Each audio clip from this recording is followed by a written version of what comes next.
Bingung Coba kalau di-reset kenal. lagi emailnya. Oh, Mas Adli. Bocor, Iya. bocor itu bocor. Bocor ini BNI-nya Iya. error. Gurunda, Iya, gimana? ada yang keberatan. Kenapa itu Bang Juma mau merayakan hari mualaf sedunia? Sedangkan Iya, kan suka-suka untuk perayaan gue, gimana? Jawabannya Suka-suka gue. Untung orang-orang Romawi juga nggak protes. Kenapa itu orang Kristen memperingati hari kelahiran Dewa Matahari kita? Nah, gimana dong? Salah itu cuma. Kenapa bisa? Salah. Apa Jadi alasannya? gini, Apa alasannya salah? sekarang aku tanya Bang Juma dulu. Itu perayaan yang Bang Juma bilang tadi, hari kelahiran Dewa Matahari itu tahun berapa? Kan begitu. Kok jadi tahun? Tahun berapa? Hah? Kok jadi tahu? Maksud Kok jadi tahu? tahun berapa itu dimulai? Tahu nggak? Sahabat-sahabat, dimanapun berada, saya Zulkifli M. Abbas mengharapkan sahabat-sahabat semua untuk kemudian mensubscribe, like, dan juga men-share channel kita ini. Salam Tauhid, salam satu Tuhan. Ya, di Mesir sejak mulai tahun 1189.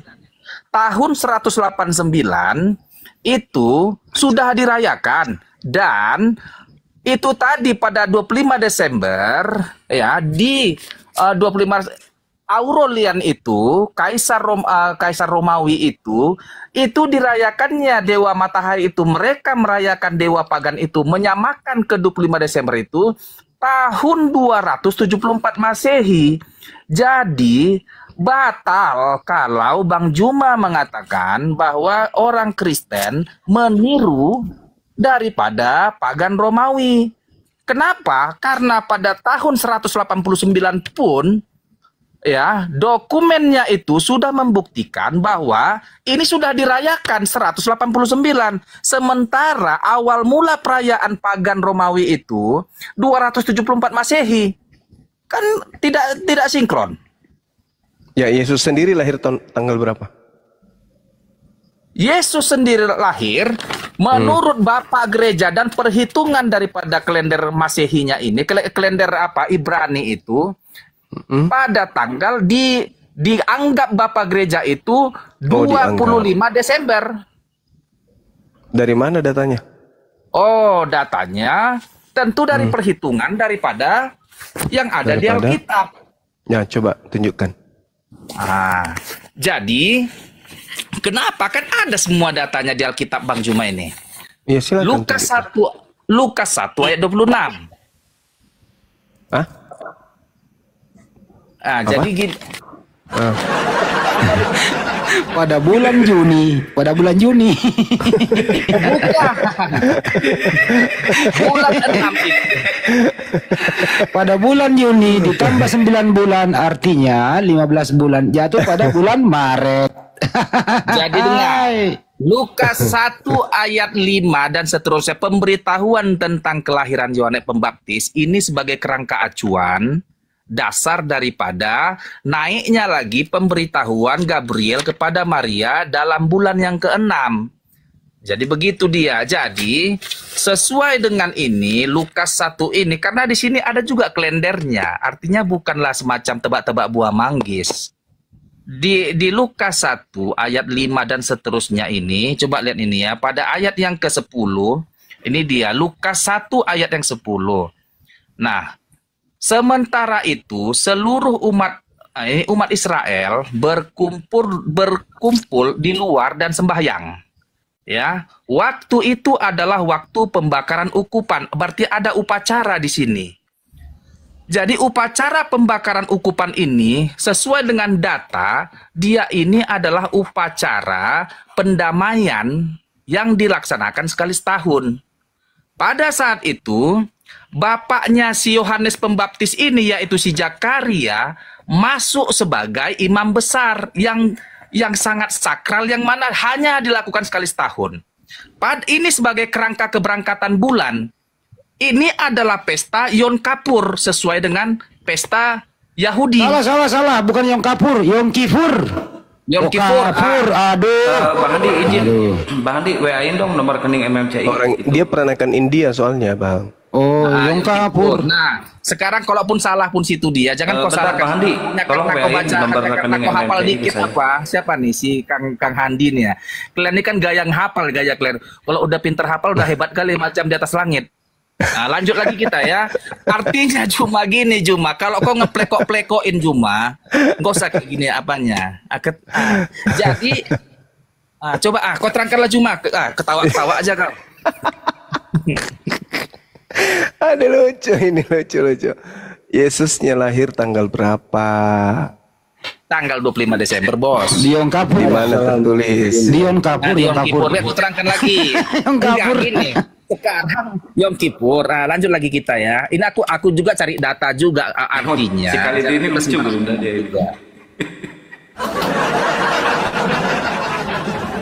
Jadi, 6 bulan kemudian, ya, pada bulan yang kemudian, artinya setelah bulan yang kedatangan malaikat menemui Zakaria itu, ya, jadi dia pada 6 bulan kemudian, setelah itu dianggap dia pada bulan September.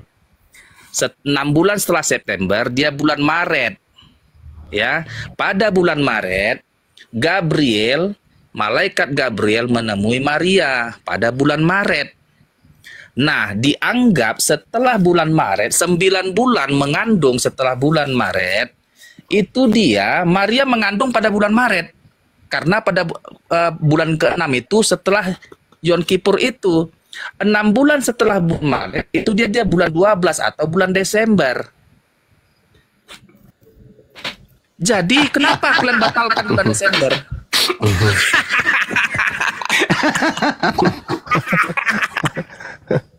Menderita kau kan?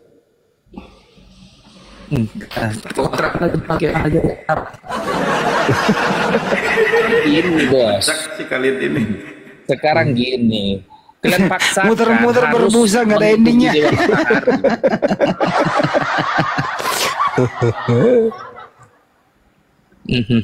Matahari. Endingnya Yom Kippur. Assalamualaikum warahmatullahi wabarakatuh. Waalaikumsalam Bang Ade. Waalaikumsalam. Waalaikumsalam warahmatullahi Wih, wabarakatuh. jawabnya salah. Yom Kippur. Lah, kalian langsung kalau kami bilang salam sejahtera, enggak kalian sahut juga salam sejahtera. Iya dah, terserah lu deh. Udahlah. Waalaikumsalam. Pada bulan Juni. Terus Kalian kalau dah dulu bulan Juni. Oh enggak, bulan beda. Bulan ditambah Juni 9 itu masih ditambah 9 bulan jadi 15 bulan. alah, Jadi kau bulan garang-garang tiga. kau. Maret Yom Nggak beres Kippur. kau. Enggak, Kak. Jadi kalau pada bulan hari raya perayaan yang Kippur itu kan dia di bulan dia katanya ya, data yang ku tahu ini, yang ku baca tadi, ku cari juga datanya sekitar bulan September. Artinya jangan juga kalau memang nggak betul ya nggak betul, kalau betul gitu aja prinsipnya. Artinya benarkah memang Natal itu ngikut-ngikut perayaan Dewa Matahari? Tentu kita kalibrasi. Mana belum Kalibrasi. dirayakan? Kalibrasi. Nggak apa-apa disejajarkan aja dia. Kalau memang benar, kalau salah, artinya bukan karena bohong-bohongan. Kita nggak tipe-tipe orang bohong, gitu. Itu kenapa saat ini? Ngomong Yom cuma. Kippur, Yom Kippur apa Yom Kippur sih? Khalid? Terserah kau lah. Yom kupur nikmat ya. ada kupur nikmat di kan rumah kan. Aduh, hancur bah. Kayak mana? Khalid. Kalian siksa lagi apa itu tanggal 20 Desember itu? Iya, tanggal lahirnya Yesus mana? Udah lah kau. Juma. Tanggal 25 Desember kayak itu mana? mana? Buktinya mana?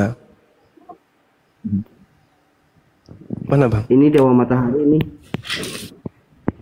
Ini Dewa Matahari. Yang menyatakannya memang kalau di Alkitab Juma.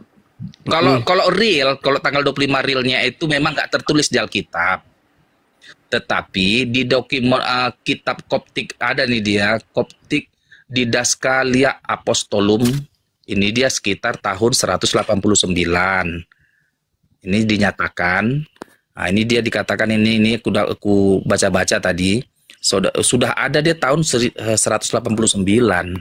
Jadi sementara perayaan Dewa Matahari itu 274. Jadi di mana salahnya ini? Itunya dia. Ya, mana tanggalnya? Kalau kau minta tanggal real, di Alkitab nggak tertulis memang di Alkitab langsung dia itu. Aku pun nggak berani juga ngarang-ngarang.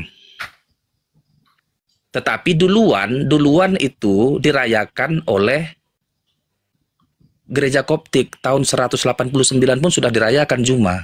Duluan daripada perayaan Dewa Matahari. Itunya maksudnya. Mana ada? Ku tanya dulu kau, perayaan Dewa Matahari 25 Desember itu tahun berapa startnya itu? Tanya dulu, Dewa Horus itu kapan diimani? Sebelum Masehi atau setelah Masehi? Bukan, perayaan 25 Desembernya ini jadi perkara. Ya itu dia makanya. Jadi kan itu startnya itu 274 Masehi, Bos. Jangan kau ngarang-ngarang. Gimana ceritanya? Dewa Horus itu diimani oleh Romawi kuno. Gimana dong? Kaisar Aurelius itu yang menciptakan awal kali perayaan itu tahun 274. Jadi Dewa Horus ini belakangan muncul. Itu Dewa Horus tuh nggak ada dibilangin itu. Mana ada? Karang-karang itu. Kok jadi yang karang-karang? menciptakan itu Juma Kaisar Aurelius. Kaisar Aurelius itu hidup 274 Masehi dia hidup. Ya, terus Dewa Horusnya?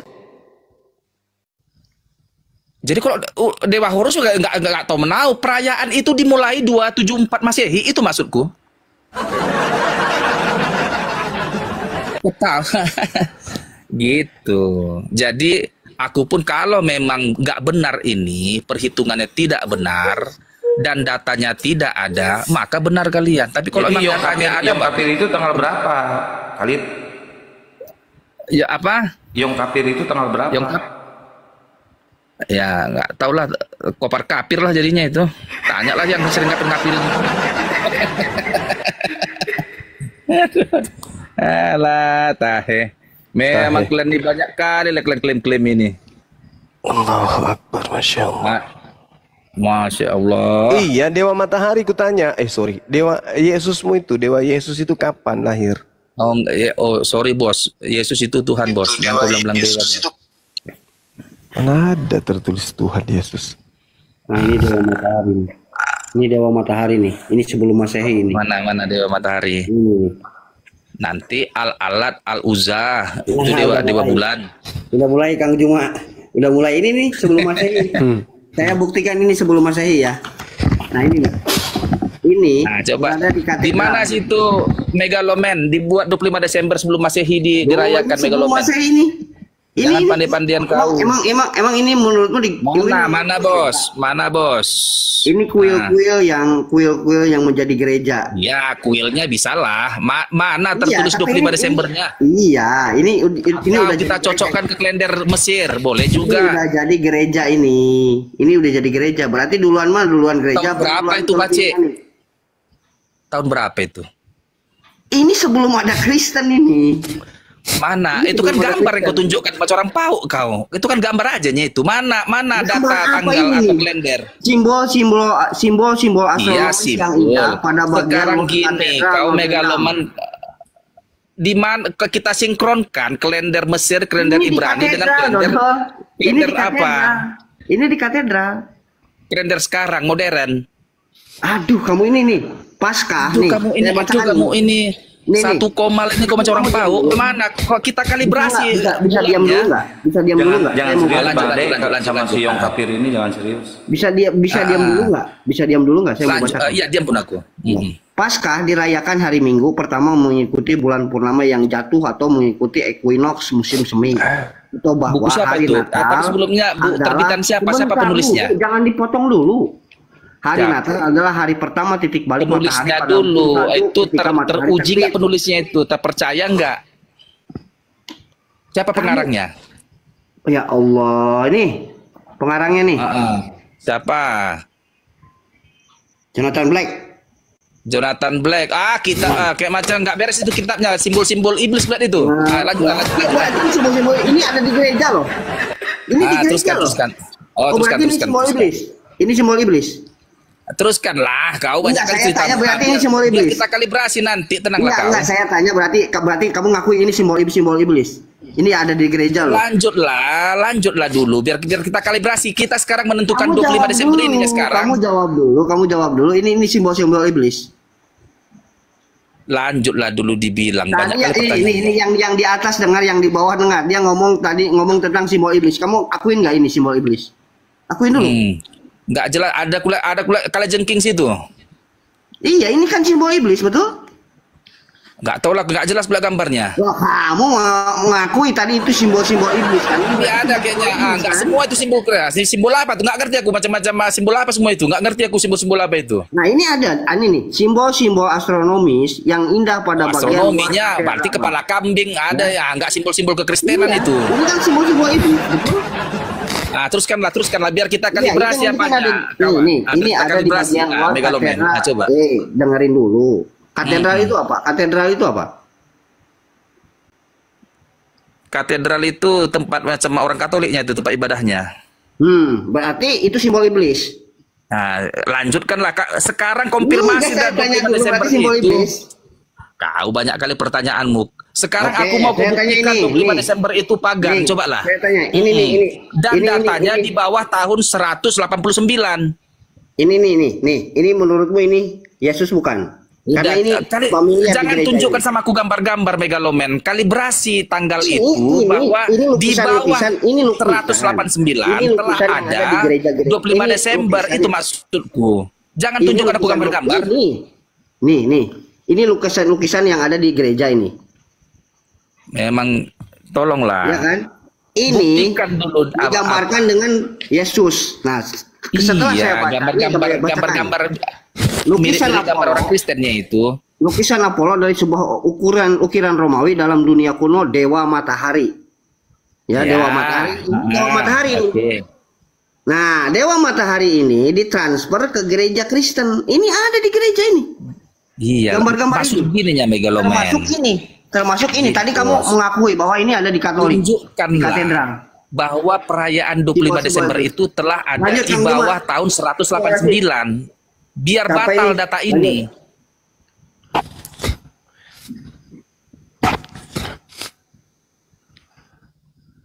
Coba Bang Juma.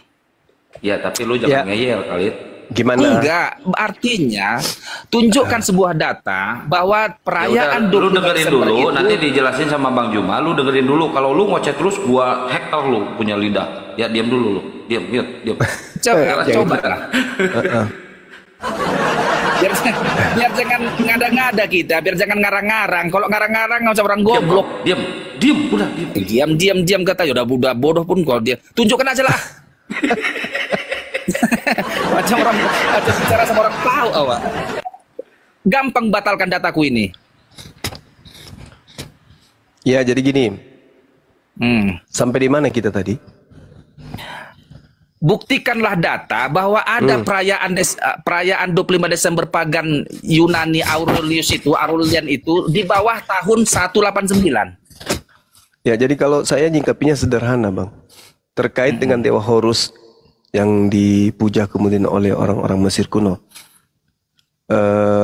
Penguasa pada kala itu ya. Menurut sejarah, mereka kemudian menyembah Dewa Horus itu dari tahun 6000 sampai tahun 300 sekian sebelum Masehi. Itu mereka sembah Dewa Horus ini, Dewa Matahari. Nah, terkait perayaan tanggal 25 Desember, kalau Anda mengatakan tadi 274, ya itu bisa jadi benar. Bisa jadi benar. Lebih dulu memperingati Yesus, kan gitu ya?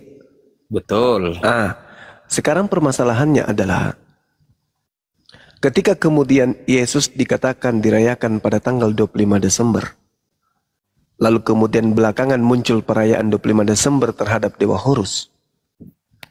Ini kenapa dinisbahkan kembali kepada Dewa Horus?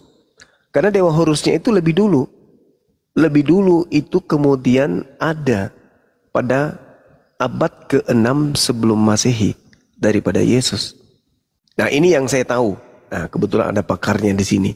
Ada Bang Goto. Beliau yang akan paparkan kepada saudara. Yang pasti kemudian ada beberapa mitologi Mesir dan juga Roma yang mereka kemudian peringati dengan tanggal 25 Desember itu. Dan Yesus pun dimasukkan ke dalam. Untuk disama-samakan kemudian. Bagaimana Dewa Horus yang ada Dewa Langit yang kemudian diasosiasikan dengan perang dan perburuan. Itu mereka identikkan dengan kelahiran Yesus tanggal 25 Desember.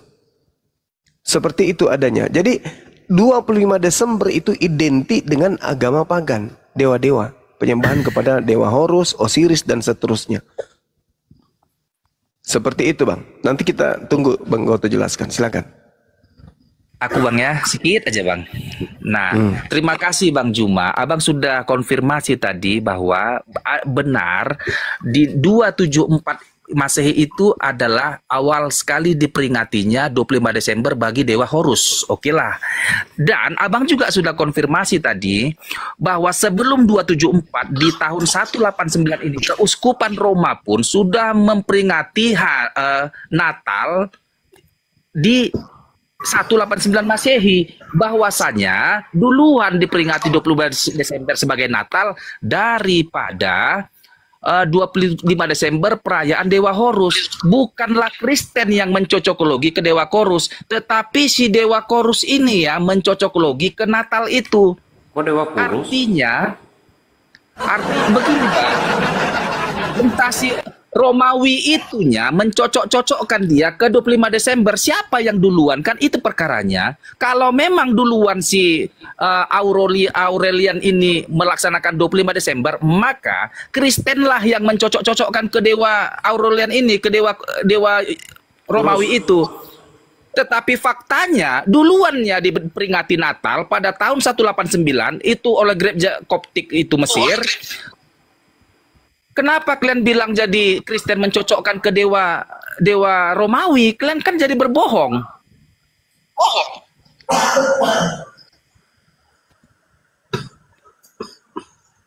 Tunggu dulu Bang, ya. Tunggu dulu. Kita dengarkan dulu dari Bang Goto sebelum saya gaskan. Bang Goto, Bang Goto dulu. Biar aku pingin juga dengar, biar kita pahit-pahit aja, putih-putih, hitam-hitam. Oke, Assalamualaikum warahmatullahi wabarakatuh. Waalaikumsalam warahmatullahi wabarakatuh. Jadi begini, kita mulai saja dari suara saya agak serak ya, tapi dengar karena saya kemarin habis kehujanan. Jadi gini, kalau kita lihat itu ya, saat Maria itu terima wahyu ya dari malaikat Jibril. Dari Gabriel. Ya, Gabriel ya. Jadi di situ gembala-gembala itu ya sedang mengembalakan domba-dombanya. Ya, jadi begini. Oke, tahan dulu. Jangan dibantah dulu, Bang. Jadi gini. Israel ya, Palestina itu beriklim subtropis. Ya. Jadi pada saat bulan 12 penanggalan Masehi ya, curah hujan di Yerusalem dan Israel itu sangat tinggi. Jadi tidak memungkinkan gembala-gembala itu mengembalakan domba-dombanya kecuali kalau musim panas. Mengingat kambing dengan domba itu takut dengan air. Ya, itu yang perlu kita garis bawahi dulu ya. Nah, sementara penulisan bulan ke-6 dalam Bible yang sekarang ada itu menggunakan penanggalan Masehi. Yang seperti itu. Jadi Maria itu menerima wahyu ya di bulan ke-6 penanggalan Masehi. Setelah itu dia ke rumah sepupunya. Dia ke rumah penanggalan Masehi itu Bang, penanggalan Ibrani itu Bang. Nanti dikonversi ya Masehi Bang. Yang Bible sekarang ini Bang, yang Anda pegang itu sudah menggunakan penanggalan Masehi Bang, bukan penanggalan Ibrani ya. Jadi tentang bulan Kislev, perayaan lampu itu murni ya, itu murni budaya Yahudi, tidak ada hubungannya dengan Romawi. Sabar dulu Bang, sebentar baru Abang bantah ya. Jadi begini, Natal secara umum itu baru diperingati ya seluruh umat Katolik di dunia tahun 336. 36. Tahun Ya, 336. Jadi narasi abang itu narasi yang salah. Nah, jadi tahun 340 ya, karena sudah diputuskan ya melalui delik Milano itu, ya delik Milano di mana Romawi sudah melakukan asimilasi paksa ya, berdasar dari pembantaian genosida yang dilakukan oleh Kaisar Diocletianus tahun 284. Nah, sisa-sisa dari genosida itu yang kerjasama ya, yang kerjasama dengan Kaisar Konstantin dan ibunya Helena, sehingga melahirkan delik Milano, di mana 25 Desember hari raya Dewa Mitras sudah harus diterima oleh orang-orang Kristen sebagai budaya Kristen agar terlepas dari genosida. Nah, begitu ya. Jadi tahun 340 Kaisar Julius ya secara resmi menetapkan tanggal 25 Desember sebagai hari kelahiran Yesus Kristus. Ya, paham ya? Jadi tahun 340 Kaisar Julius mengumumkan secara resmi ke seluruh wilayah jajahan Romawi. Ya, dengan demikian Natal diperingati mulai tahun 340 ya, setelah tahun 336 ya, paham ya? Jadi murni budaya Romawi. Sebelum Natal itu dirayakan hari raya Saturnalia. Saturnalia itu adalah hari raya untuk memperingati Dewa Saturnus, dewa pertanian ya, yang kuilnya di samping kuil Jenderal Titus Vespasianus ya. Kenapa Dewa Saturnus dirayakan sebelum hari Natal, 1 minggu sebelum hari Natal? Karena pada saat itu Roma masuk musim dingin, di mana orang kalau musim dingin itu di Roma itu sudah bercocok tanam, bertani gitu. Makanya Dewa Saturnus itu dirayakan sebelum hari Natal. Jadi tidak ada hubungannya dengan bulan Kislev, perayaan lampu. Dan simbol lampu Natal, perayaan Natal itu diambil dari pohon cemara ya, di mana pagan Romawi pada saat hari Natal itu dia nyalakan lampu-lampu ya, lilin-lilin di pohon cemara yang menjadi simbol pohon Natal. Nah, sementara Natal sendiri itu diambil dari kata bintang Natal. Pada bulan 12 Romawi itu terjadi konjungsi antara planet Jupiter dengan planet Saturnus ya, di mana planet Jupiter menyalip planet Saturnus. Ini yang dikatakan bintang Natal. Natal diambil dari situ, dari etimologinya dari kata dis natalis, hari kelahiran. Tapi hari kelahiran siapa ini? Tentunya hari kelahiran Dewa Mitras, Dewa Matahari. Makanya Katolik itu bang, kalau di abad-abad awal itu dia, abad keempat, kalau dia mendirikan gereja, itu bang dia menghadapnya ke timur. Itu maksudnya ketika dia buka pintu gereja, ketika dia buka jendela-jendela gereja, itu masuk matahari menyinari patung-patung di situ. Patung-patung dewa-dewa mereka. Jadi murni ya. Kenapa 25 Desember murni adalah warisan budaya pagan? Karena hasil kesepakatan delik Milano antara Kaisar Konstantin dan ibunya Helena bersama Eusebius.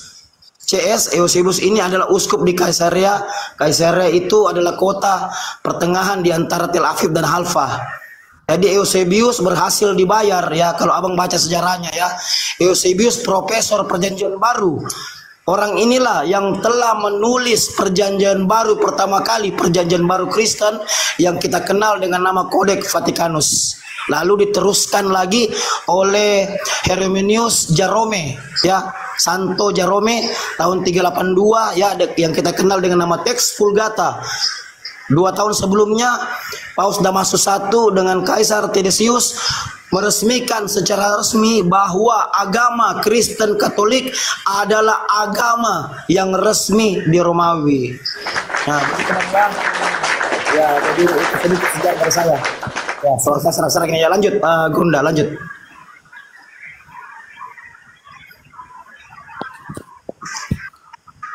Halo, cek monitor. Halo? Ya. Bang Gato, aku mau gini, sederhana saja kalau abang mau membatalkan apaku ini. Enggak, ini sejarah, kita buka sejarah dulu lah ya. Kita buka sejarahnya. Sejarah, artinya ya, di dalam kitab rabbinik ini kitab Rabbinik Didaskalia Apostolorum itu dia sudah lahir dia pada tahun 189 sampai Oke, kita buka tahun 200. Jadi sementara perayaan pagan Romawi Dewa Matahari itu 274. Buktikanlah bahwa ada perayaan 25 Desember di bawah 189. Maka batal data ini. Itu maksudku. Kalau mutar-mutar mencocok-cocokkan. Contohnya nih, Abang bilang tadi, kata siapa tadi dah? Bang apa ini? Si Dalgo ya. Dicocokkanlah dia tahun 300 oleh apa tadi? Milano tadi itu. Itu bahkan sebelum tahun 18 ini pun sudah keuskupan di Roma itu sudah ada gereja mula-mula. Sekalipun pemerintahan Romawi itu masih pagan juga, tetapi sudah ada gereja mula-mula yang merayakan Natal 25 Desember. Jangan ngarang lah. Kita bantu data lagi yang tadi Bang Goto ya. Maksudnya kita bahas sejarahnya ya, dari mana gitu. Iya, izin. Ya. Real. Pertama ini informasi dulu tentang dewa-dewa yang lahir di tanggal 25 Desember. Nah, ini daftarnya ada banyak. Kita translate aja pakai bahasa Indonesia ya. Ini daftar dewa yang lahir dari seorang perawan pada tanggal 25 Desember ya. Pertama, Dewa Horus, Dewa Ethiopia, Sudan, lahir tanggal 25 Desember dari seorang perawan sekitar 3000 tahun sebelum Yesus. Terus Dewa Nepal, ya, dari Buddha nih. Tanggal 25 Desember dari seorang perawan sekitar 563 tahun sebelum Yesus. Krishna, ada Dewa Krishna, semuanya 900 tahun sebelum Yesus. Zaratus, banyak nih, 1000 tahun sebelum Yesus. Hercules, 800 tahun sebelum Yesus. Mitra. Jadi semua lah, jadi semua lah 25 Desember itu ikut Dewa Siwa pun 25 Desember. Sebelum Yesus. Terus semua lah 25 Desember kalau kayak gitu. Iya, sebentar dulu. Ini kan kita buka sejarahnya dulu nih. Enggak, sebentar dulu. Nih ya. Udah ikut ada Hercules pun 25 Desember. Dionysus 500 tahun sebelum Yesus. Tamus 400 tahun sebelum Yesus. Hermes 200 tahun sebelum Yesus. Adonis 200 tahun sebelum Yesus. Yesus baru udah jadi semua 25 Desember. Nah, ya tanggal 25 Desember. Kita buka mengenai tanggal 25 ya. Loh, ini nih, mengapa Natal dirayakan pada 25 Desember?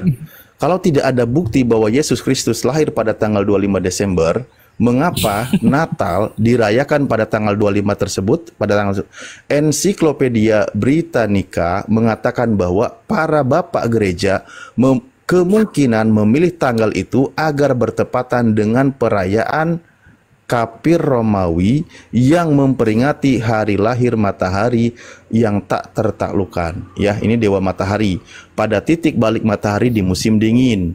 Menurut The Encyclopedia Amerika, banyak pakar yang percaya hal itu, kan gitu. Nah, agar kekristenan lebih bermakna bagi orang-orang kafir menjadi Kristen satu. Bang, jangan dari baca-baca kayak gitu, jw.org.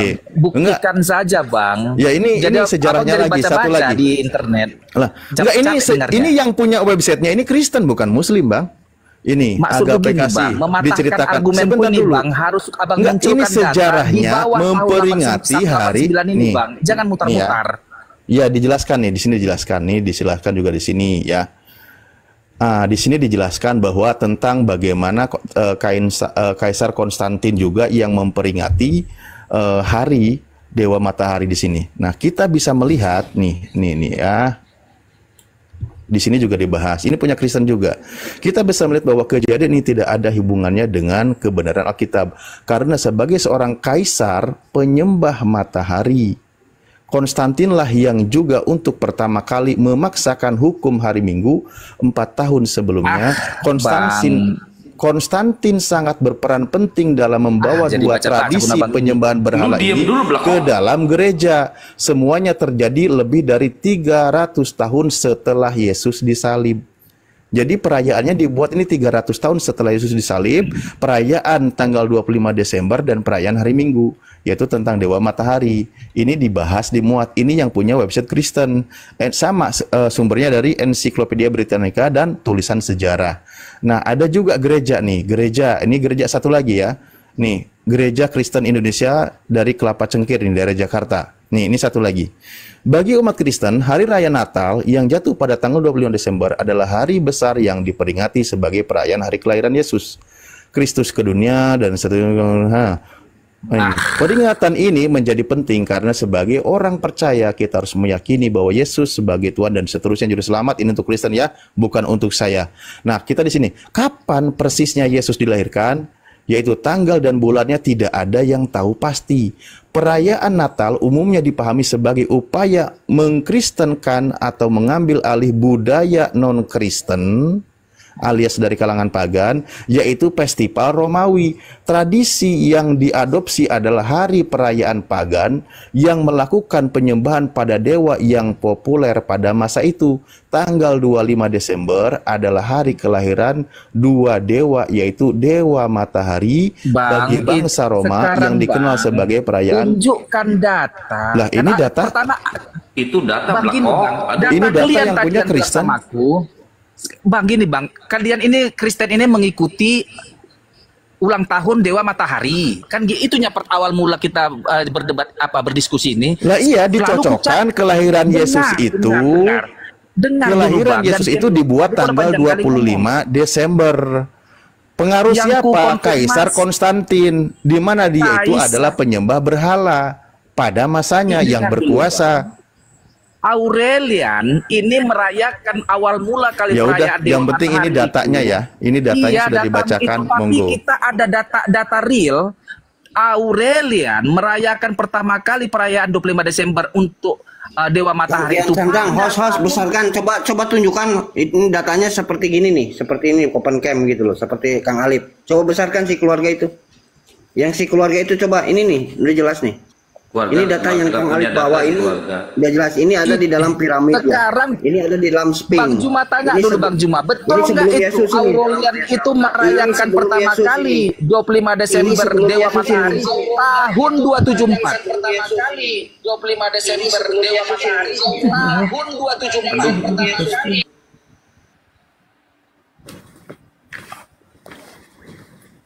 Halo? Iya. Coba dibesarkan si keluarga ini, coba dibesarkan Nggak datanya bisa, dari Kak, tadi nggak dirotos bisa. terus. Jadi itu udah dikonfirmasi tadi sama Bang Juma benar, dan juga dibenarkan sama Bang Juma juga ini tadi bahwa itu perayaan 25 Desember itu untuk ini Koptik Didaskalia Apostolorium itu tahun 189. Kalau ada data kalian di Ini bawah ada lagi 189 apostolor, batal gimana data sih lu? ini. Luan. Jadi kalian itu Lu kok ngarang. apostolor lu? Ngarang lu. Jadi kalian ini berkumpul adu urat leher, malas. Menang apa? Urat leher 3 di leher menang gitu. Asal orang Medan kayak gitu. Lu Suara kan nggak ada dia menang. Nggak ada data. Tapi Jadi sebelumnya jangan saya gitu. ucapkan dulu ya, nih Bang Khalid. Bentar, saya ucapkan dulu. Selamat ulang tahun buat Dewa Horus. Semoga panjang umur, dimurahkan rezekinya. Semoga mendapatkan jodoh, sakinah, mawaddah, warohmah. Amin. Ada aja lu Kang. Tabrak kabelah Mbak Ingrid. Aduh, hancur Alip tuh. tadi menunjukkan data, saya menunjukkan data.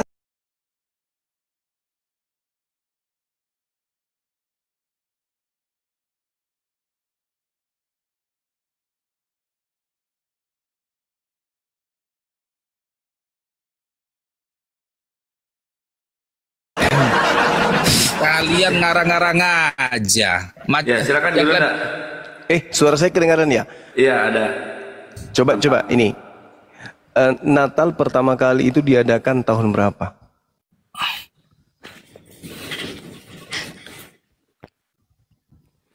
Macet, Paman. Tahun 189 pun dengar Juma di tahun 189 masih Datanya mana tadi itu? Datanya.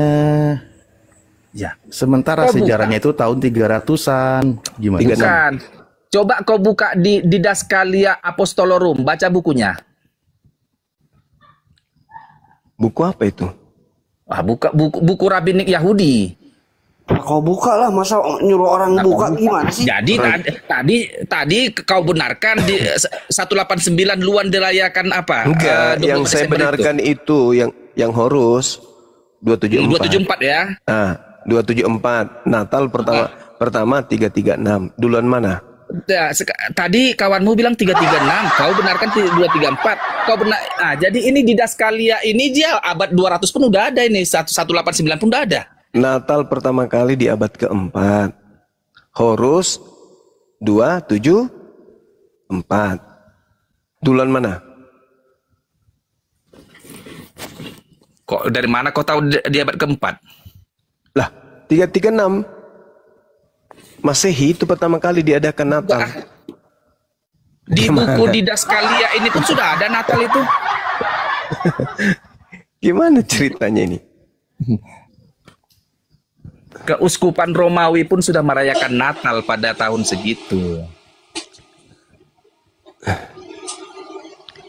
Jadi semenjak Petrus mati, keuskupan situ sudah dimulai. Sekalipun Romawi itu belum sepenuhnya Kristen. Perayaan Natal itu pun sudah ada, 25 Desember.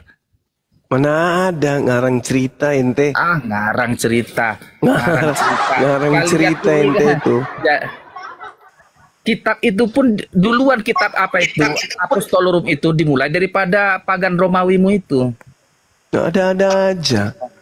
Natal itu diadakan nanti tanggal 25 Desember. Jadi itulah kerjanya. 336 Masehi.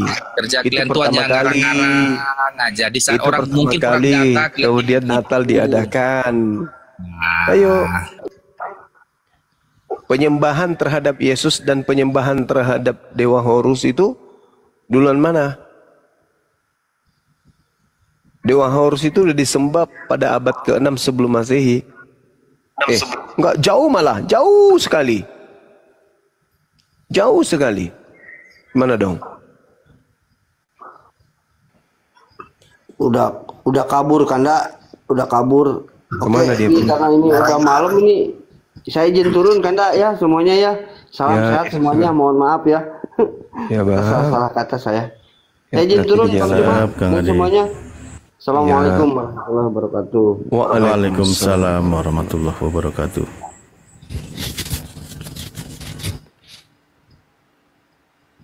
Lah, kemana si Khalid? Kabur.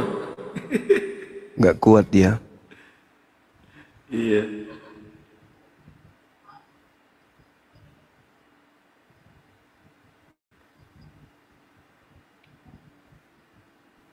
Ya, bagi teman-teman Kristen.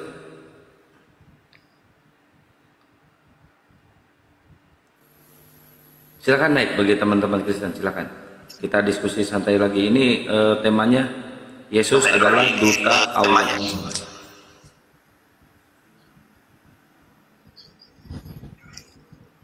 Lucu tadi itu Bang Hos ngarang-ngarang itu. Aduh parah itu. Iya, dia membantah data yang kita keluarkan dari Kristen sendiri dengan sebuah narasi tanpa data. Ya. Susah ngajak muter terus. Nah, izin bentar, ini Bang Mojiak. Siapa itu tadi yang mau belajar Islam itu siapa? Iya, assalamualaikum. Assalamualaikum. Ustaz semua.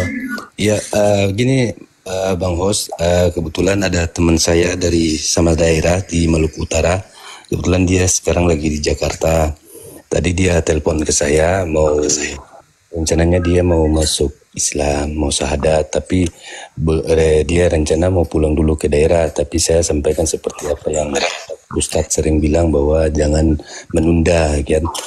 Jadi mungkin sebentar dia sampai ke rumah di kosan dia nanti mau masuk untuk saya suruh dia naik biar dia langsung Bang Juma sama Bang Andi semua ustadz-ustadz lain biar dia lebih yakin gitu. Karena sekarang dia merantau di Jakarta, rencana sih mau syahadat katanya. Tapi sudah belajar Islam sudah cukup lama itu Ustadz.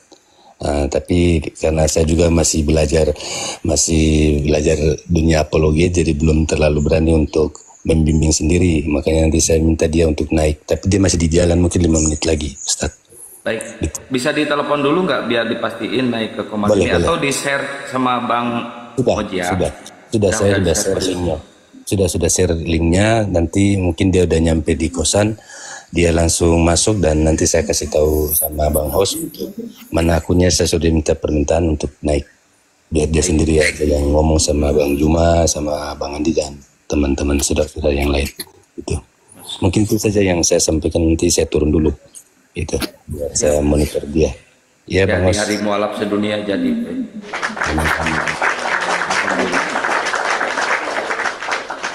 Ya, jadi mungkin sebelumnya saya kasih tahu memang dia tadi ngobrol sama saya di telepon, dia bilang dia sudah yakin sekali. Dia juga udah bilang bahwa untuk keyakinan dia udah belajar udah dari sebenarnya dari kecil, cuman dia dibesarkan di lingkungan Advent di Kristen. Jadi dia nanti sudah merantau ini mungkin sudah tergerak hatinya, sudah belajar sendiri, belajar mandiri untuk belajar ini. Cuman saya bilang jangan dulu belajar yang itu, minimal kamu syahadat dulu. Tapi dia mulai tanya-tanya soal antara Yesus sama Rasulullah dan sebagainya. Makanya saya bilang bagusnya nanti masuk ke Komal Apologet Muslim, biar banyak tanya, banyak pengetahuan nanti. Soalnya kalau kamu sudah yakin bisa disahadatkan di Komal, ataupun mungkin kebetulan Bang Andi juga di Jakarta, nanti ketemu langsung atau gimana, baiknya nanti di Komal aja nanti gitu. Ya, tapi kalau boleh tahu nama akunnya siapa Bang, biar nanti semua model nonton langsung dijambak. Raja_Mister MR. Raja_Mister ya. Ya siapa tahu nanti ada gereja juga yang mau dijual, hubungi saya Bang. Mau saya syahadatkan itu gerejanya. Ya. Oke. Makasih Bang Host, nanti sebentar kalau dia udah siap saya suruh dia masuk. Siap. Ya, terima kasih ya. Assalamualaikum semuanya. Ya. Saya izin turun. Tadi namanya apa? King apa? Raja _MR. Ya, _MR. Siap. Ya, makasih Bang Host. Ya, siap. Saya turun. Sehat selalu Bang. Amin. Nah, ini ada Adek Lubis, selamat malam. Baginda, selamat malam. Baginda, Adek Lubis. Assalamualaikum warahmatullahi wabarakatuh. Waalaikumsalam warahmatullahi wabarakatuh. Muslim Bang? Alhamdulillah, insyaallah sampai akhir hayat. Ya, ada yang mau disampaikan Bang? Enggak, saya sangat mendukung sekali apabila ada yang ini ya, yang masuk Islam dan benar-benar ingin mendalami agama Islam. Ya. Saya sangat bersyukur sekali. Masya Allah. Abang noise Bang. Gitu aja ya Bang? Ya, gini. Saya pengen ingin gabung saya kan tinggalnya di Sulawesi Utara, di Manado. Cuman di sini kan kalau untuk wilayah Manado ada nggak API untuk wilayah Manado? Manado nggak tahu tuh, saya kurang paham. Ustadz Alif nih ada ketuanya nih. Assalamualaikum Ustadz, izin tanya. Cek, Manado itu masuknya wilayah mana ya? Sulawesi Utara Bang. Sulawesi Utara. Sulut. Sulut, iya, Sulawesi Utara ya. Ya, siap. Sulawesi Utara itu sudah ada sih komunitasnya, cuman kalau sudah terbentuk atau belumnya itu perlu dicek lagi. Iya, saya sudah download aplikasi yang di Play Store. Saya juga udah daftar. Cuman kalau untuk wilayah Manado belum ada kah yang dibentuk itu? Ya, Ustaz? Ya, nanti ini aja, DM aja, telepon, biar bisa kita koordinasi dengan kawan yang lain. Gitu aja. Oh, siap. Siap, Ustaz. Stanley itu utara apa tenggara Stanley itu? Aku agak kurang begitu paham. Karena ada tenggara, ada utara, kepanjangannya suka hampir sama gitu. Kalau Sulteng, kalau Sultra, kalau Sulawesi Tenggara Iya. Kalau Sulawesi Utara Sulu. Ya udah, mungkin nanti di DM aja ya Bang ya. Siap. Oke, makasih banyak Siap, Bang. siap. Makasih sebelumnya. Assalamualaikum Waalaikumsalam warahmatullahi wabarakatuh. Ya, buat teman-teman Kristen, siapa tahu ada yang mau diskusi atau ada yang mau mualaf ya, silahkan naik ke atas ya. Atau para pendeta yang ingin belajar Bible, kebetulan di atas ada para pakar nih, ada Gunda Juma, Ustadz Ali, Bang Goto, Bang Handi, silakan ya. Kalau para pendeta ya, khusus para pendeta sama pastor yang ingin belajar Bible, silakan naik ya. Kita kasih kuliah 3 SKS gratis buat kalian. Atau ada yang mau jual gerejanya, silakan hubungi atau DM ke saya ya. Insya Allah saya sadarkan itu gereja. Saya mualafkan itu gereja. Kayak yang di Jawa kemarin, gereja mualaf sama jemaahnya we.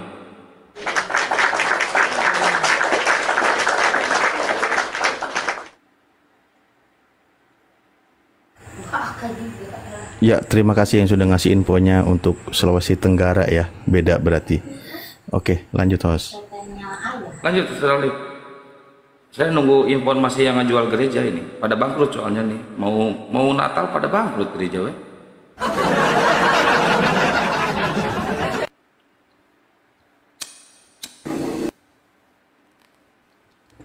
Kenapa jadi pertanyaannya susah kali kawan-kawan Kristen untuk percaya terhadap sejarah kitabnya sendiri atau keagamaannya sendiri?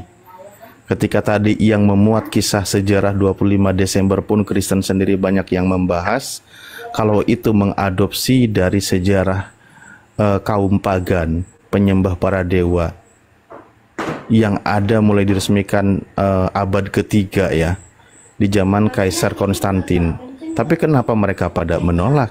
Itu sejarah yang memuat pun dari kalangan Kristen sendiri gitu loh. Jadinya lucu.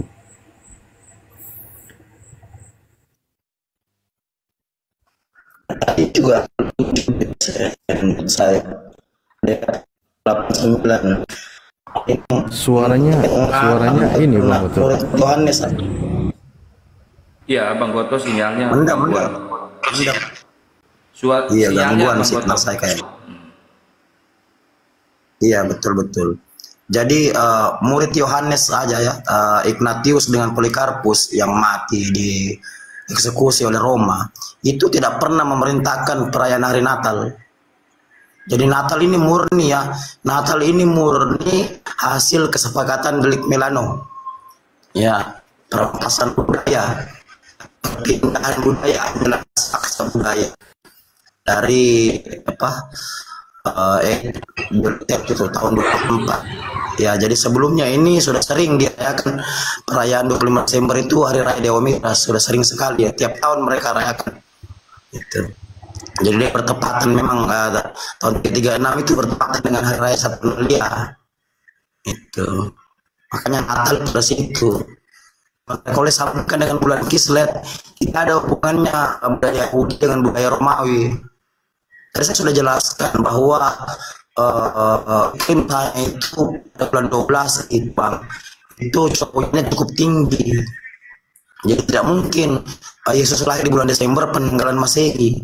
Tidak mungkin, karena kambing domba itu takut dengan air. Mereka falesis, mereka pikir di sana itu musim salju, bukan. Yang musim salju itu di Roma. Itu di sana itu subtropis iklimnya juga. Jadi musim hujan bulan 12 penanggalan Masehi. Sementara di situ Maria kan terima wahyu bulan ke-6 tuh ya. Kalau dalam Bible kan itu penanggalan Masehi yang dipakai. Nah, dia 3 bulan, dia 3 bulan terima sepupunya. Berarti bulan 9. Kalau bulan 9 itu kita tambahkan dengan kelahiran normal seorang wanita 9 bulan, berarti Yesus itu tepatnya lahir di bulan 6, bulan Juni. Itu paling cocok. Mengingat bulan 4 juga itu masih bulan penghujan. Jadi gembala menggembalakan domba-dombanya itu nanti musim panas. Berarti memang dia cocok bulan 6.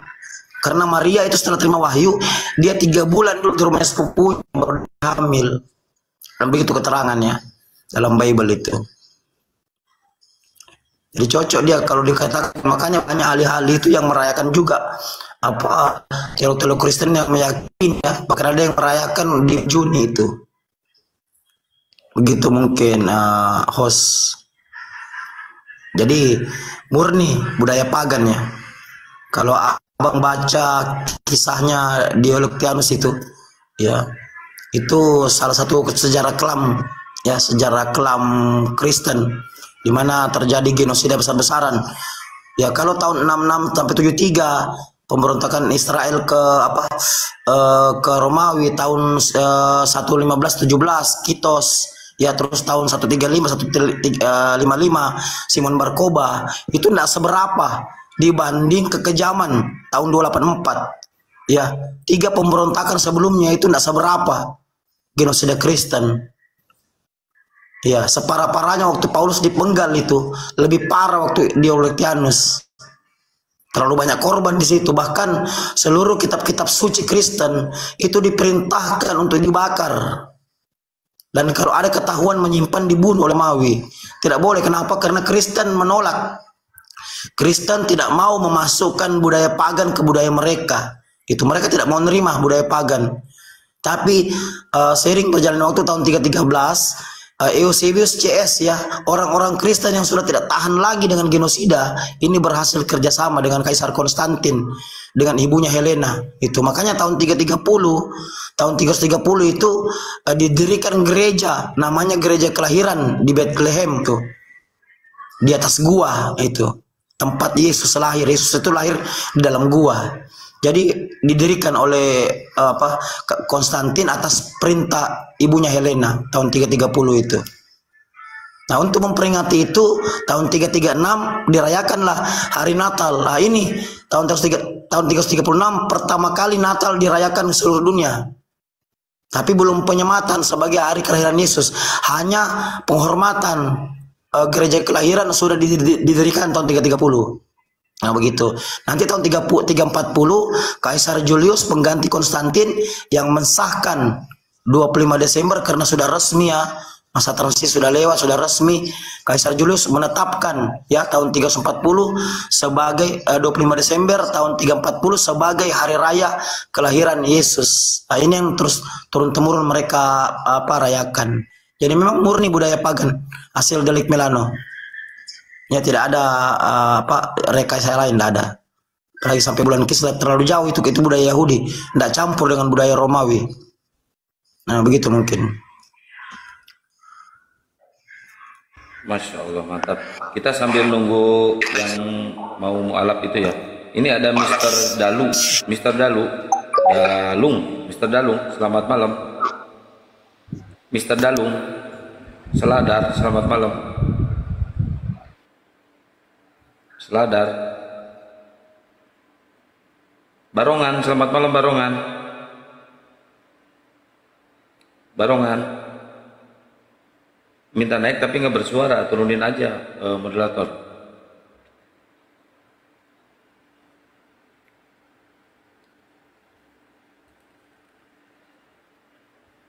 Ya, mudah-mudahan cepat naik ya. Tadi siapa namanya ya? Lupa saya. Panjangan namanya itu.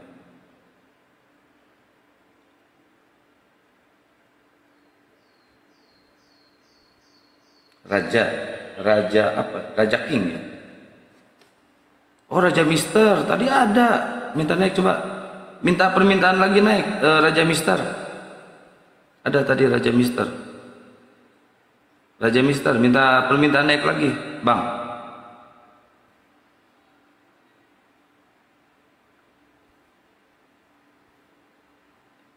Bang Raja, minta permintaan lagi, Bang. Tadi ada kayaknya. Coba dulu ya teman-teman, muter nih. Halo. Ya dari jaringannya di sono, teman-teman sabar dulu ya.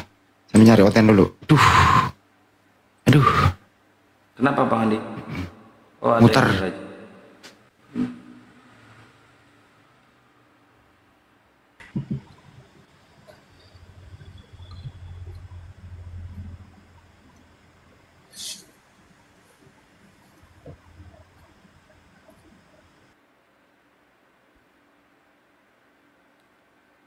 Bang Raja, Selamat malam. Iya malam. Temannya Bang Mojiak, Bang? Iya betul. Oh, Masya Allah. Katanya mau belajar Islam ya, Bang ya? Iya betul. Masya Allah. Gurunda monitor, Gurunda? Gurunda monitor? Oh, belum monitor. Ustaz Dalip monitor, Ustaz Dalip. Gangguan sinyal tadi gua. Ustaz Dalip. Bang Raja, tadinya dari agama mana, Bang? Aku Kristen. Kristen. Mau belajar Islam gitu ya, Bang ya? Iya betul. Ya, kira-kira ada yang mau ditanya apa, Bang? Silakan. Nah, boleh cerita sedikit kali ya? Boleh. Ustaz Alip ditanggapi, Ustaz. Oke, jadi aku tuh keluarga Kristen dari kecil, tapi keluarga papa itu muslim juga, muslim semua, cuman papa yang ikut mama masuk ke Kristen. Nah, dulu tuh pengen banget belajar muslim memang dari kecil, dari SD.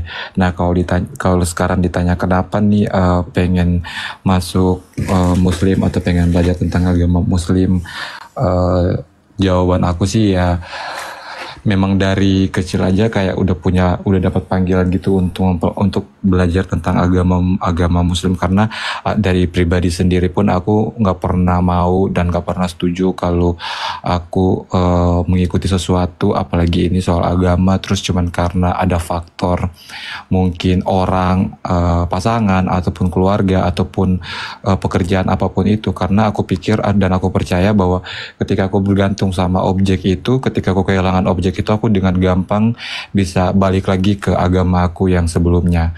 Makanya kenapa memang ini dari niat dan memang dari kecil banget aku udah pengen belajar tentang muslim. Cuman waktu dulu suka liburan ke rumah nenek yang keluarga papa yang muslim itu, aku suka banget belajar Iqra, belajar Al-Quran. Cuman karena nenek itu dulu toleransi banget, jadi dia tidak pernah mengizinkan aku untuk belajar tentang muslim, malah selalu menyuruh aku ya percaya dengan agama yang udah aku pegang pada saat itu.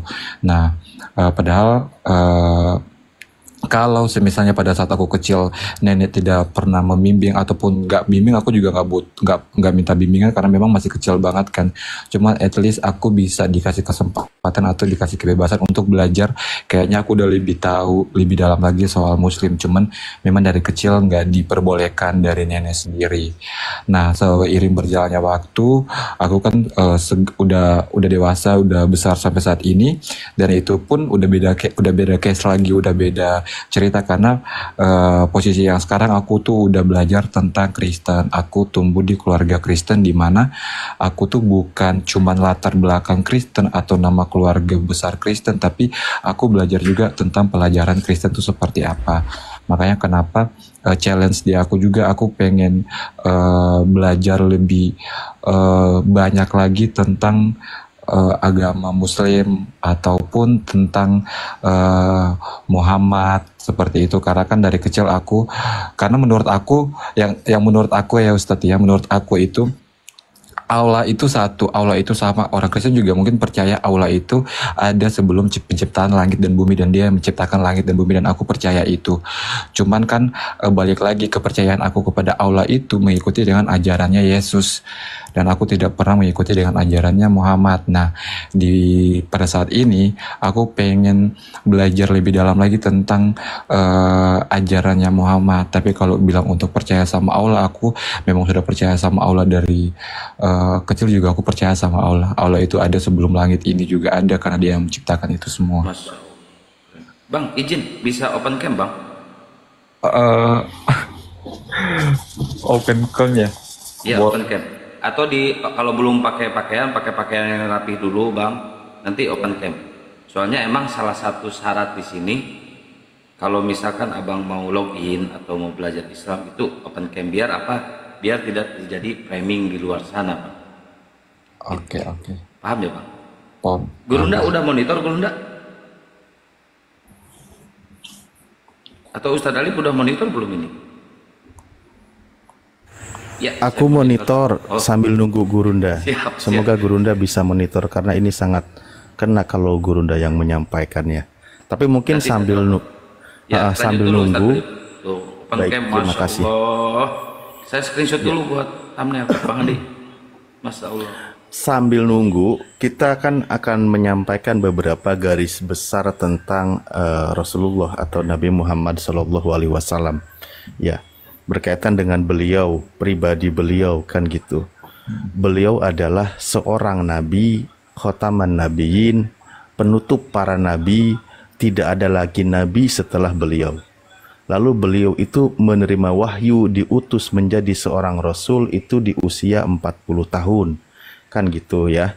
Beliau menjadi seorang rasul di usia 40 tahun. Pribadi beliau ketika dari masa kecil, masa remaja, masa dewasa itu tercatat rekamnya, tercatat biografinya, masa hidupnya, dipercaya, diakui baik oleh orang-orang yang sepemikiran dengannya atau menjadi lawannya, semua sependapat. Beliau dikatakan sebagai orang al-amin, orang yang bisa dipercaya, orang yang amanah, orang yang tidak suka berdusta, dan seterusnya. Itu dicatat dalam sejarahnya, biografi Rasulullah. Ketika dia menjadi seorang nabi, diutus menyampaikan risalah, maka beliau mengajarkan bagaimana mendobrak perilaku akhlak manusia yang sebelumnya masa jahiliyah menuju masa cahaya, masa gelang gemilang, kan gitu. Mendobrak praktek kejahilan, mendobrak praktek dari masalah kebiasaan bangsa waktu itu, suka membunuh bayi perempuan, tidak ada batasan dalam hukum pernikahan, tidak ada batasan dalam aturan kehidupan dan sebagainya. Baru beliau setelah menjadi seorang rasul, semua itu diatur, memperbaiki peradaban manusia. Makanya beliau menyampaikan dalam hadisnya, innama bu'istu liutammima makarimal akhlak. Aku ini diutus untuk menyempurnakan akhlak manusia. Jadi akhlak pribadi, karakter manusia itu dulu yang dibentuk. Itu yang diutus. Lalu beliau diutus untuk siapa? Sesuai dengan ayat Al-Quran, surah Al-Anbiya dan ayat yang lain, bahwa beliau diutus untuk seluruh umat manusia. Kan gitu ya. Beliau diutus, Bang Raja, mohon dijauhin dikit aja kameranya. Nah, biar lebih jelas kayak mau jadi ambil foto KTP ya. Oke. Lanjut. Lalu untuk siapa beliau diutus? Untuk seluruh umat manusia. Bismillahirrahmanirrahim. Wa ma arsalnaka illa kafatal linnas. Tidaklah aku mengutus engkau wahai Muhammad kecuali untuk seluruh umat manusia. Di ayat lain dijelaskan wa ma arsalnaka illa rahmatan lil alamin. Tidaklah aku mengutus engkau wahai Muhammad kecuali menjadi rahmat untuk semesta alam. Dan seterusnya, banyak sekali dalil-dalil yang menjelaskan untuk seluruh umat manusia. Nah, ketika beliau diutus untuk seluruh umat manusia, maka orang yang hidup sejaman dengan beliau dan sampai setelahnya, karena dia nabi terakhir sampai hari kiamat, maka masuk kategori umat Nabi Muhammad SAW. Ketika masuk kategori umatnya, maka harus mengikuti, jikalau engkau mengaku sebagai orang beriman, ikuti ajarannya, terima kenabiannya. Beliau diutus untuk seluruh umat manusia. Nabi-nabi sebelumnya yang tercatat kisahnya, baik di dalam Al-Quran maupun di dalam Bible yang punya Kristen, mereka nabi utusan Tuhan untuk kalangan Bani Israel. Ketika nabi kami untuk seluruh umat manusia, maka semuanya harus menerima kenabiannya. Ajarannya tidak ada yang beda dengan ajaran para nabi sebelumnya. Dalam hal yang prinsip, dalam hal ketuhanan, semua mengajarkan menyembah satu Tuhan. Tadi Anda sudah percaya hal itu, kan gitu. Ajaran beliau juga meluruskan sesuatu peristiwa yang disalahartikan atau yang salah informasi yang diterima dan beredar di tengah masyarakat di seluruh dunia yang berkaitan tentang para nabi. Ketika ada yang mengatakan nabi ini berbuat zina, nabi ini melakukan perbuatan dosa, maka diluruskan oleh Nabi Muhammad SAW. Semua nabi memiliki sifat, yaitu maksum, terpelihara dari perbuatan dosa, memiliki karakter, sifat, sidik, orang bisa dipercaya, benar ucapannya, amanah, orang yang menyampaikan firman Tuhan, dan orang yang cerdas. Itu seluruh para nabi diimani. Ajaran Nabi Muhammad SAW ketika hadir memerintahkan untuk beriman terhadap seluruh para nabi, termasuk Nabi Isa alaihissalam. Nah, posisi Nabi Isa alaihissalam ini ketika hadir Nabi Muhammad, diluruskan kisahnya, diluruskan sejarahnya yang sebelumnya disalahartikan oleh orang-orang. Karena Al-Quran mengatakan ada satu kisah agama tertentu, golongan tertentu yang diamini adalah mereka orang-orang Kristen, bahwa Nabi Isa itu mati dibunuh di kayu salib untuk menebus dosa manusia. Maka Al-Quran meluruskan untuk memuliakan beliau, wa ma qataluhu wa ma solabuhu. Mereka tidak membunuhnya dan mereka tidak menyalibnya. Itu Al-Quran meluruskan, memuliakan Nabi Isa alaihissalam. Nah, itu untuk kepada para nabi. Bagaimana aturan tentang pribadi kita? Kita diatur dalam bertetangga, diatur dalam berkeluarga, diatur bahkan sampai dalam konteksnya dalam bernegara diatur oleh Rasulullah SAW. Ada aturannya, ada panduannya. Apa itu? Risalah yang dibawa oleh beliau atau firman Tuhan yang dibawa oleh beliau, yaitu Al-Quranul Karim, dan penjelasan beliau yang dinamakan dengan hadis atau ucapan beliau, semuanya berdasarkan wahyu dari Tuhan. Nah, itulah sebagai nabi terakhir gitu. Saya yakin Anda juga kalau membaca Bible sejarahnya, memang Yesus itu menubuatkan ada sosok lain yang akan datang, yang akan mengajak manusia masuk ke dalam seluruh kebenaran, alias masuk ke dalam seluruh ajaran Tuhan, yang diatur semuanya itu berdasarkan aturan dari Tuhan. Kan gitu. Ketika Yesus menubuatkan, dia meminta kepada Bapa, meminta seorang penolong yang lain dan seterusnya. Nah, maka kalau Anda sebenarnya percaya terhadap perkataan Yesus itu, dengarkan ucapan dia, ikuti sosok yang datang itu, gitu loh. Nah, seperti itu dulu. Silakan, semoga nanti guru kami sudah monitor. Kalau ada yang mau ditanyakan lagi.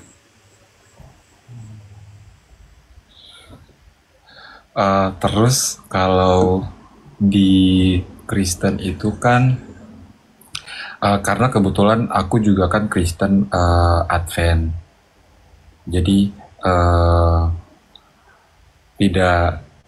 bukan Kristen pada umumnya, karena kalau Advent itu agak sedikit berbeda sama Kristen yang lain. Karena kalau Kristen yang lain itu kan ada perayaan Natal, ada perayaan Paskah, sedangkan di Adventnya sendiri itu tidak ada perayaan-perayaan seperti itu. Dan Advent itu menguduskan hari ke-7. Nah, ini yang menjadi pertanyaan juga buat hari pengudusan. Kalau di Advent itu kan menguduskan di hari ke-7 sesuai dengan perintah Allah, di mana dia pun menguduskan hari ke-7 setelah dia menciptakan bumi dan segala isinya selama 6 hari pekerjaannya.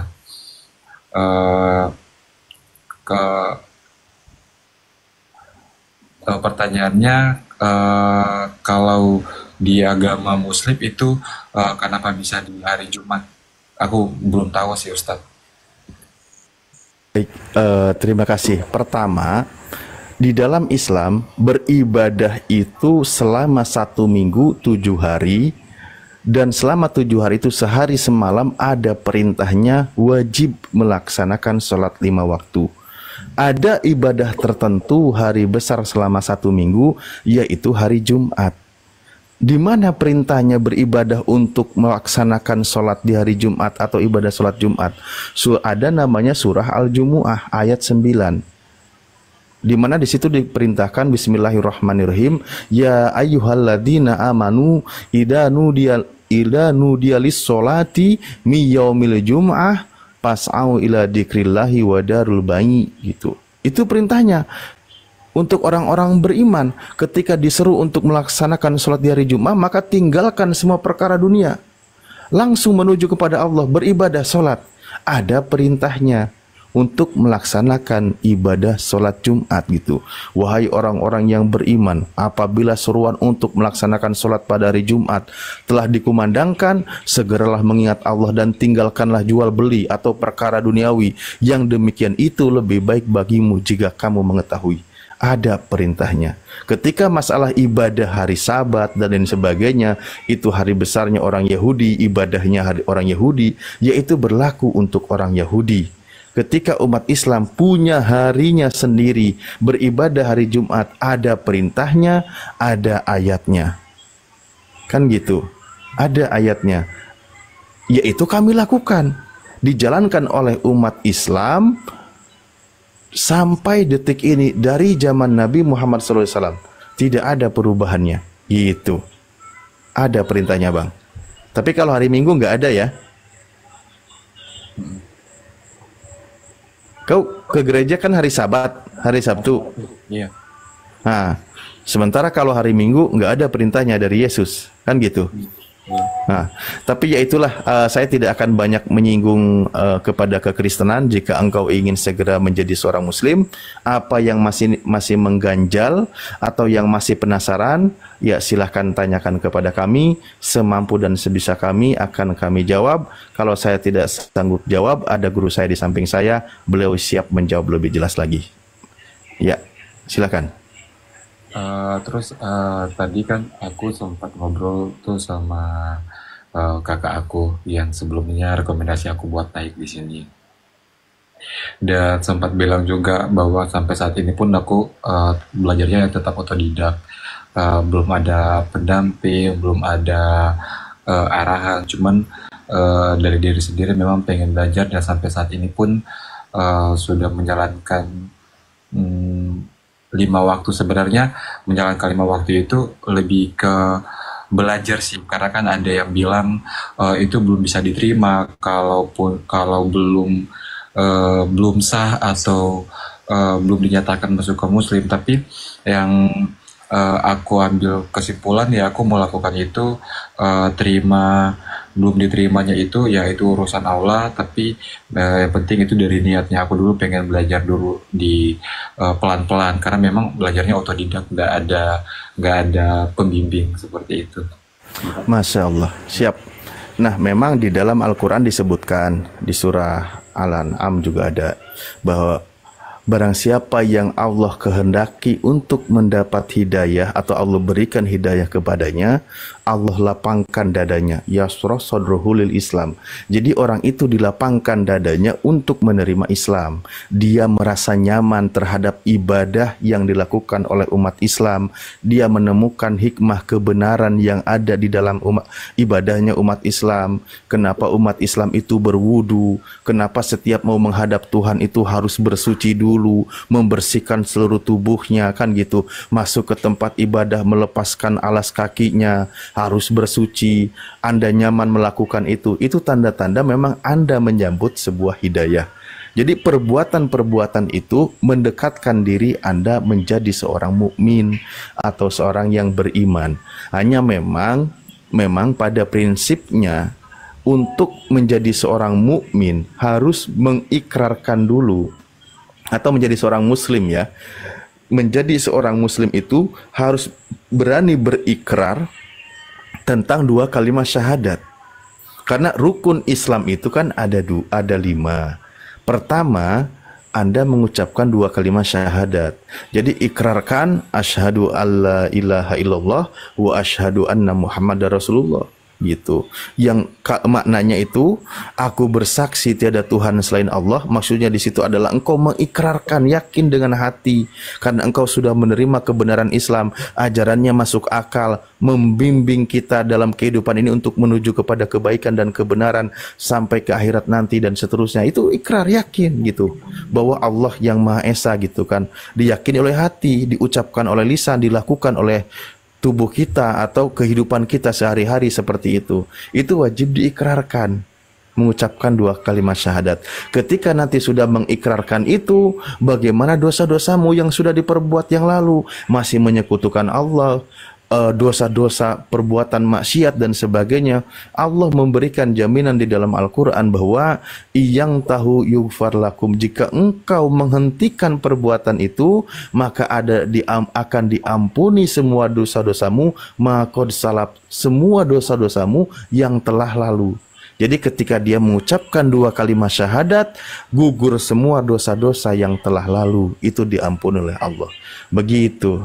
Jadi memang kalau orang ingin mendapatkan hidayah atau ingin masuk ke dalam Islam, dia menemukan kenyamanan, merasakan sangat logis, merasakan bahwa ingin menjalankan syariat karena itu adalah sebuah kebaikan dan sebagainya.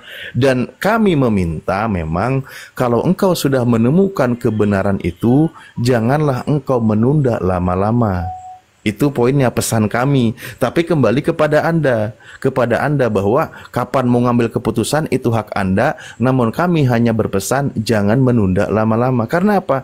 Karena orang semakin kuat untuk mengucapkan 2 kalimat syahadat, maka di situ juga iblis atau setan itu bekerja keras untuk menunda orang mengucapkan kalimat itu.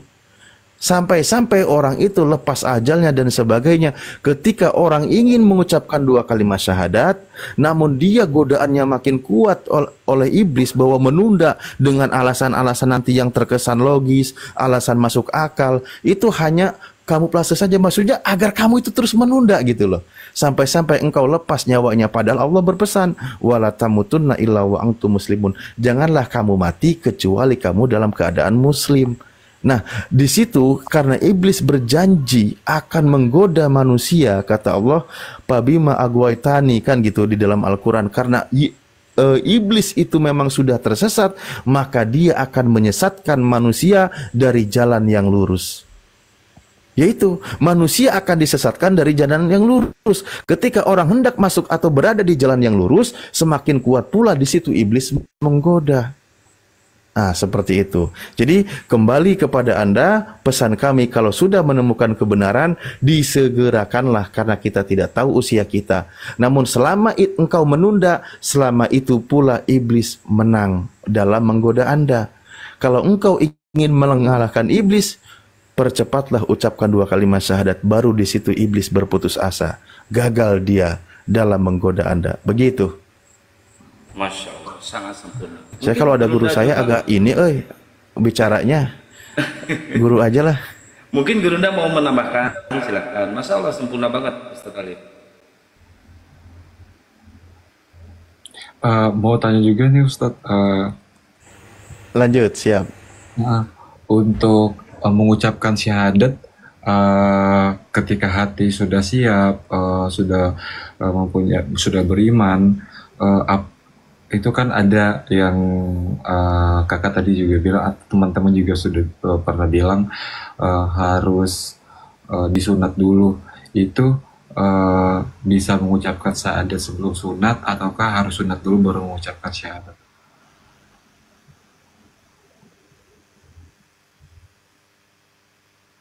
Ya, Ustaz Alif. Ya, ini masalahnya nggak ada mic-nya, jadi saya harus mainin dari tadi, kadang suka lupa. Oke. Ya, syahadat itu ikrar kita kepada Allah, ya. Menentukan bahwa Anda itu menjadi orang yang beriman, terbukti Anda orang beriman. Maka ketika Anda menjadi orang beriman, lakukan berbentuk syariat atau lakukan sebuah syariat yang ada. Nah, yang ada itu apa contoh yang ada syariat di dalam Islam? Yaitu diantaranya adalah bersunat. Kenapa diperintahkan bersunat? Karena di dalam ibadahnya umat Islam benar-benar harus terjaga kesuciannya. Gitu. Sunat bisa menyusul, tapi syahadat itu harus disegerakan. Gitu. Karena itu syahadat itu sebuah ikrar hati kita gitu. Nah, kasarnya ngomong gini, kalau saya pakai istilah otennya ya, kamu itu harus sunatkan dulu hatimu gitu. Sunatkan dulu hatimu, bersihkan dari perkara yang menyekutukan Allah, benar-benar ikhlas karena Allah, beribadah hanya kepada Allah, baru sunatkan dohirmu, yaitu potong. Nah gitu. Ada ternyata saya pakai istilah sunat hati ya. Gak apa-apa lah, mantap. Loh iya benar, Al-Quran yang menyebutkan qad aflaha man tazakka. Orang itu akan sukses, akan selamat, akan bahagia ketika dia membersihkan hatinya. Maksudnya apa? Dibersihkan hatinya dari perkara-perkara yang musyrik. Disunat, potong semua itu. Ketika hati ada rasa apa, mulai ragu terhadap Tuhan, potong, basmi semua itu. Benar-benar yakin menuhankan satu Tuhan Esa, bergantung kepada Sang Maha Esa. Begitu. Oh, saya nggak asumsi, pakai dalil, oi. Sabar ya teman-teman yang di bawah. Guru Nda lagi mempersiapkan on ya. Sabar ya. Lagi ada yang diperbaiki oleh beliau. Sabar dulu. Layar aja sampai 1 M di tab. Jangan ini. Bang Mojiak naik biar jadi saksi Bang Mojiak. Ya, Bang Raja ini memang pada dasarnya sudah siap untuk mengucapkan 2 kalimat syahadat. Aku udah bilang udah siap, cuman dari abang sendiri tuh bilang balik lagi ke hati, mau belajar dulu atau bagaimana. Aku juga udah ini kalau di Islam itu tidak dituntut untuk menjadi sempurna baru menjadi seorang muslim, tidak. Karena perintahnya di dalam Al-Quran itu udkhulu fisilmi kafah, masuklah ke dalam Islam secara menyeluruh. Artinya apa di situ? Kita menjadi seorang muslim dulu, baru sempurnakan ibadah kita seiring berjalannya waktu. Begitu. Misal contoh begini, Anda mau mu'alaf. Nanti terkesannya memang saya bilang tadi, kan iblis itu menggoda. Kan gitu ya. Menunda, ntar dulu, jangan syahadat dulu, kamu itu belum bisa sholat, kamu itu belum bisa bacaan sholat, jangan, nanti kamu belum bisa bagaimana puasa dan sebagainya. Itu seperti baik, tapi itu menyesatkan. Karena kuncinya dulu yang kita pegang. Allah menghukumi kita sesuai dengan kemampuan kita. Ibadah kita itu bertahap. Kami sendiri pun yang muslim dari lahir sampai detik ini, hari-hari kami harus selalu diniatkan belajar.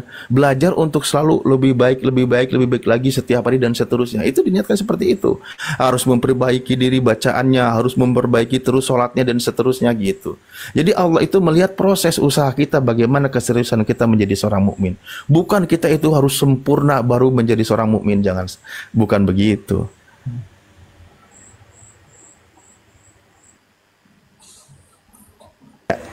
Silakan. Kalau di Kristen itu kan ada bimbingan gitu ya Ustadz ya. Kalau di Muslim sendiri ketika kita mengucapkan 2 kali syahadat itu kita dibimbing juga atau bagaimana nih Ustadz? Karena kan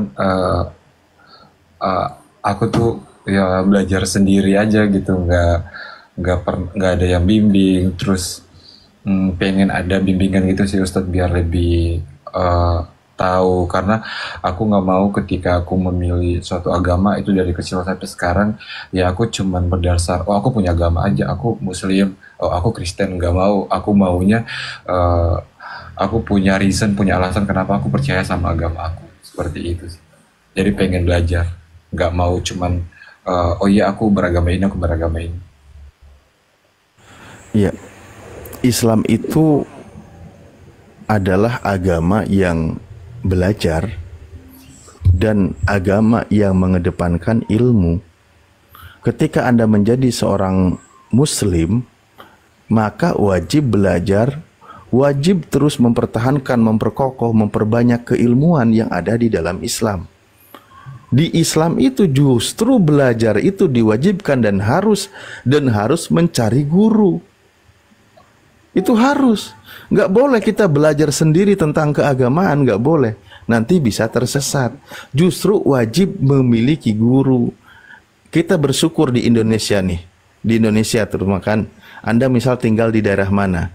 Di situ komunitas umat Islam itu banyak, majelis taklim itu banyak, tempat belajar itu banyak. Dan setiap umat Islam yang mau belajar pasti welcome. Silahkan, monggo kita belajar bersama-sama. Majelis taklim banyak di mana-mana. Nah itu. Namun ketika misal nanti merasa sungkan untuk belajar hal-hal yang mendasar di awal-awal, boleh komunikasi dengan kami. Justru kami dari kemarin pun sering mengajak belajar kepada para mu'alaf. Kami sangat terbuka untuk kepada para mu'alaf yang mau belajar. Sampai ada guru-gurunya sudah disiapkan, tapi mungkin para mu'alafnya sudah memiliki guru yang lain-lain di tempat mereka sendiri yang nyaman untuk belajar langsung. Mau bertanya secara japri, secara di grup, kami siap menjawab. Ada gurunya yang siap menjawab semua jenis pertanyaanmu tentang keagamaan yang ada dalam Islam. Itu ada grupnya kami. Di situ mau bertanya apa tentang pelajaran agama, silahkan. Nah, Abdulnya lagi saya bilang tadi, cari tempat ibadah, cari masjid, cari guru, pasti di situ ada tempat untuk belajar gitu, pelajaran Islam. Ngaku aja mualaf, saya ingin belajar dari awal dari nol, pasti diajarin. Itu ajaran Islam. Kalau ditolak, hubungi kami. Pasti, karena nggak mungkin kayak gitu di Islam itu, nggak mungkin nolak gitu. Pasti senang belajar agama itu ya. Oke, gitu. Paham sih, Ustaz.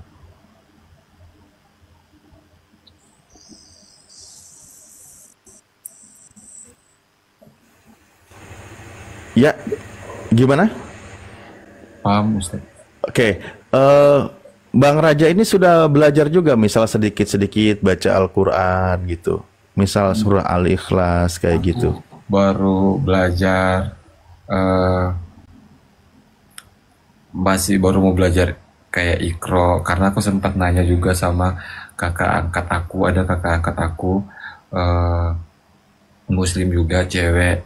Nah, mama angkat aku tuh, mamanya itu suka kayak yang ayo mau, karena memang jarak karena berhalangan jarak aja, karena kan kita di Karawaci, mereka di Kota Bumi kan agak jauh di Jakarta, jadi jarak aja sih. Makanya aku belajarnya disarankan dari Iqra dulu, terus dari niat sholatnya, niatnya dulu, seperti itu.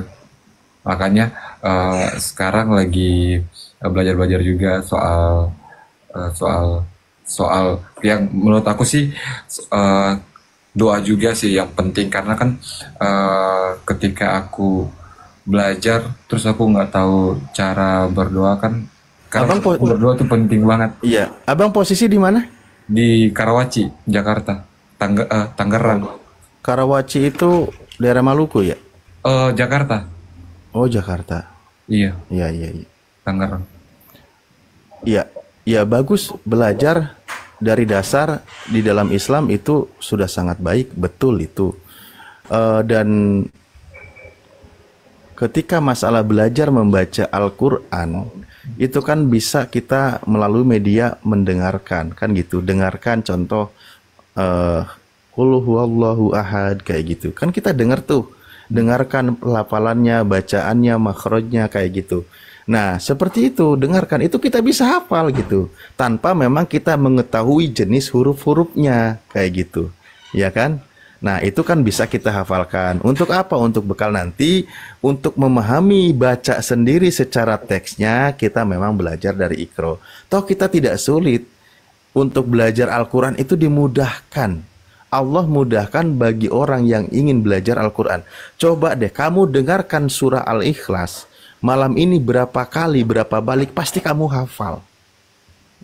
Nah, itu tujuannya untuk bekal kita bacaan Al-Quran. Beda nanti ketika kita membaca teks Al-Quran, baru kan melalui Iqra-nya. Itu memang untuk bekal kita. Betul seperti itu.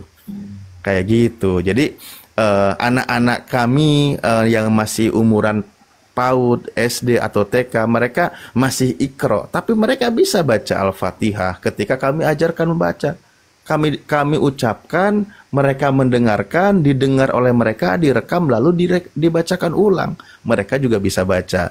Nah, jadi itu untuk memudahkan kita dalam membaca Al-Quran, seperti itu. Nanti untuk bacaan sholat masalahnya. Ketika kita sholat itu yang dibaca Al-Quran gitu. Bukan terjemahan atau menghafal terjemahan. Kalau lagu bahasa Inggris kita nggak bisa bahasa Inggris aja kita bisa hafal, ketika mendengarkan gitu, kenapa Al-Quran nggak bisa? Justru Al-Quran itu lebih mudah gitu perbandingannya.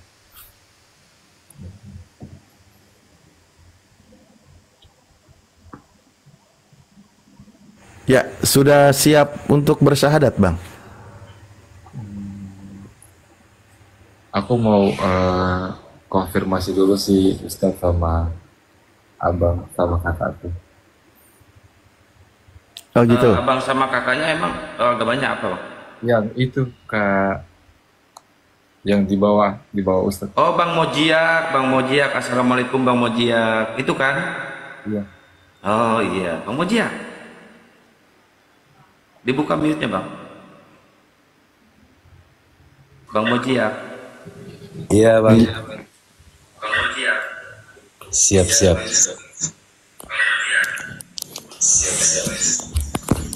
Nah, katanya Abang Raja ini mau konfirmasi ke Bang Mojiak. Kalau saya sih bang,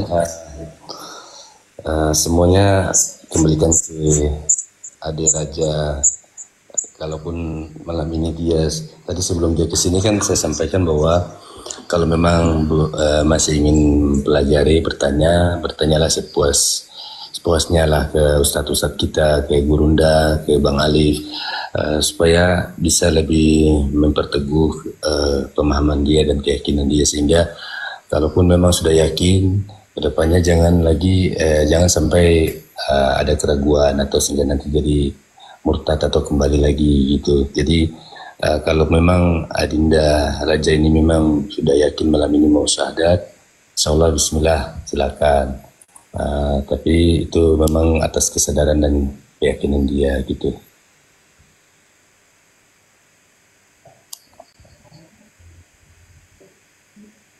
Ya, gimana Bang Raja? Nah, ayo kembalikan lagi kepada Anda.